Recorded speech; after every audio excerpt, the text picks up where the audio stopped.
अब कुछ बातें मेरी भी सुन लो।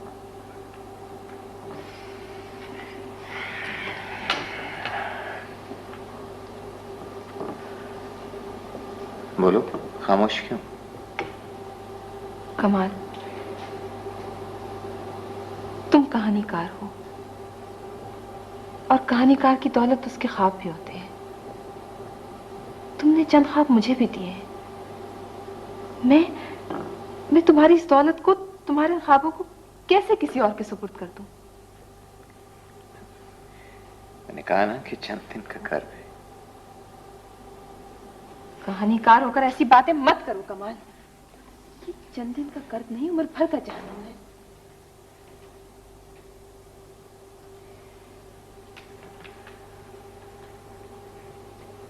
सुनो शहनाज, मैं तुम्हें दुख नहीं देना चाहता। मैं तो सिर्फ ये चाहता हूं कि तुम्हें अपने दुखों से बचा लो।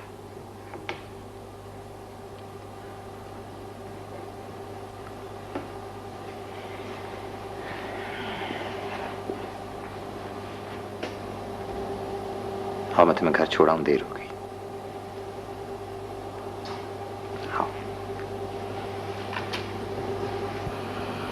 तुमने इतनी अच्छी लड़की को भी छोड़ दिया। हाँ, लेकिन इसका क्या फायदा हुआ? फायदे की बात नहीं।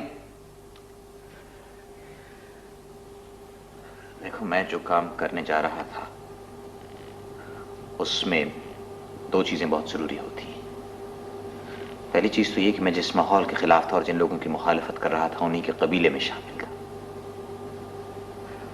और फर्ज करो कि तुम कुछ खुलियों की मुखालफत कर रहे हो, तो तुम उनके साथ बैठना पसंद नहीं करोगे और ना वो तुम्हें अपने साथ बिठाना पसंद करेंगे। दूसरी चीज ये है कि फर्ज करो कि तुमने किसी का सामान सर पर उठाया हुआ है, तो अगर तुम्हारा ध्यान किसी और तरफ हो जाए तो तुम वो सामान गिरा बैठोगे। उस सामान को उठाए रखने के लिए तुम्हें जितनी तवज्जो दरकार होती है उसे तुम कई लाख से ज़रब दो, तो उतनी तवज्जो मुझे अपने काम के लिए चाहिए थी। लेकिन मैं तो लड़की की बात कर रहा था। लड़कियां अमूमन ये नहीं समझती हैं कि उनकी जात के अलावा भी कोई शय किसी की तवज्जो का मरकज बन सकती है। और अगर किसी की तवज्जो का मरकज वही शय हो तो ना तो वो काम ही पूरा होता है और ना लड़की ही को पूरी तवज्जो मिलती है। इस तरह आदमी तकसीम होकर रह जाता है। वैसे तो तुम्हारी बातें समझ में नहीं आती, लेकिन बाद में समझ में भी आ जाती हैं। बातें तो तुम ठीक ही कर रहे हो। अच्छा, तो फिर क्या हुआ? फिर